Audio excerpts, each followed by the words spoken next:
Already have I been false to Valentine, and now I must be as unjust to Thurio. Under the color of commending him, I have accessed my own love to prefer. But Sylvia is too fair, too true, too holy to be corrupted with my worthless gifts. When I protest true loyalty to her, she twits me with my falsehood to my friend.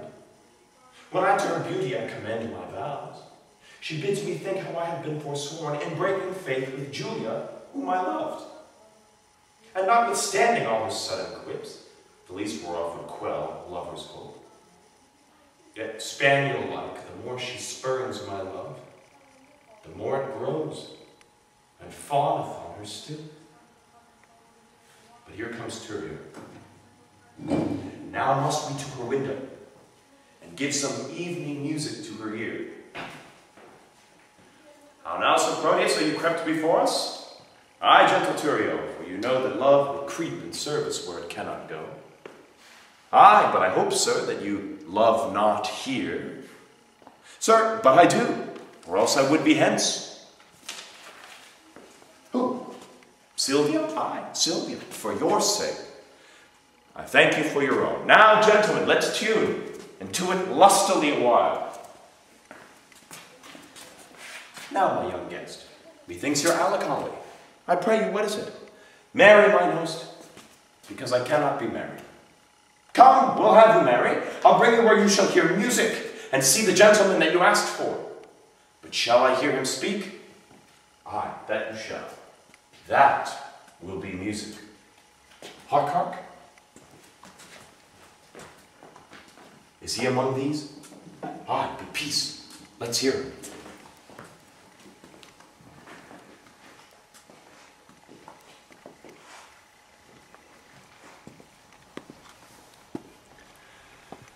Who is Sylvia? What is she, that all our swains commend her? Holy, fair, and wise is she. The heavens such grace did lend her, that she might admired be. Is she kind as she is fair? For beauty lives with kindness. Love doth to her eyes repair, to help him of his blindness, and being helped, inhabits there. Then to Sylvia let us sing, that Sylvia is excelling. She excels each mortal thing, upon the dull earth dwelling. To her let us garlands bring. How now? Are you sadder than you were before? How do you, man? The music likes you not. You mistake. The musician likes me not. Why, my pretty youth? He plays false, father. How, out of tune on the strings? Not so, but yet so false that he grieves my very heartstrings. You have a quick ear. Aye, I would I were deaf, it makes me have a slow heart. I perceive you delight not in music, not a whit when it jars so. Hark, what fine change is in the music. Aye, that change is the spite. You would have them always play but one thing? I would always have one play, but one thing. But, host, doth this Sir Proteus that we talk on often resort unto this gentlewoman? I tell you what, Launce, his man, told me. He loved her out of all nick.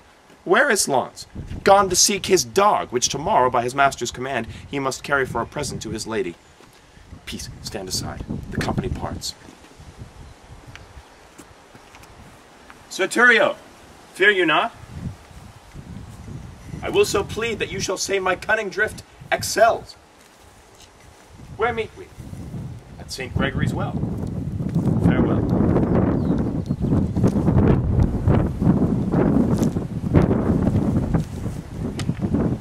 Madam, good even to your ladyship. I thank you for your music, gentlemen.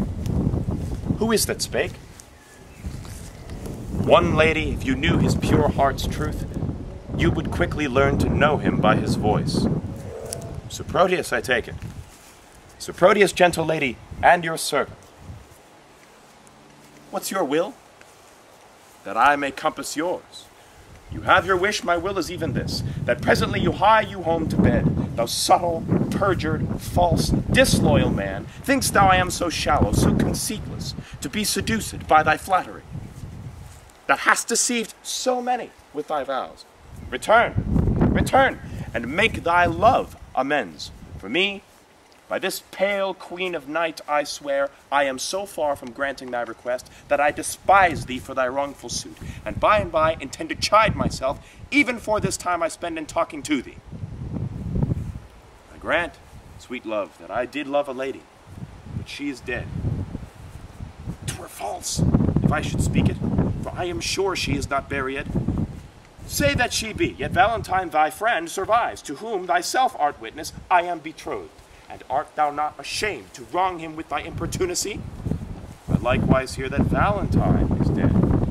And so suppose am I, for in his grave assure thyself my love is buried. Sweet lady, let me rake it from the earth.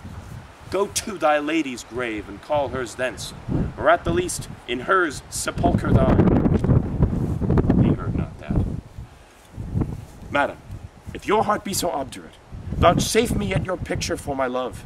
The picture that is hanging in your chamber, to that I'll speak, to that I'll sigh and weep. For since the substance of your perfect self is else devoted, I am but a shadow. And to your shadow will I make true love. If 'twere substance, you would sure deceive it, and make it but a shadow, as I am. I am very loath to be your idol, sir, but since your falsehood shall become you well, to worship shadows and adore false shapes, send to me in the morning, and I'll send it, and so good rest. Wretches have o'ernight that wait for execution in the morn. Host, will you go? By my haildom, I was fast asleep. Pray you, where lies Sir Proteus? Marry, at my house. Trust me, I think 'tis almost day. Not so, but it hath been the longest night that e'er I watched, and the most heaviest.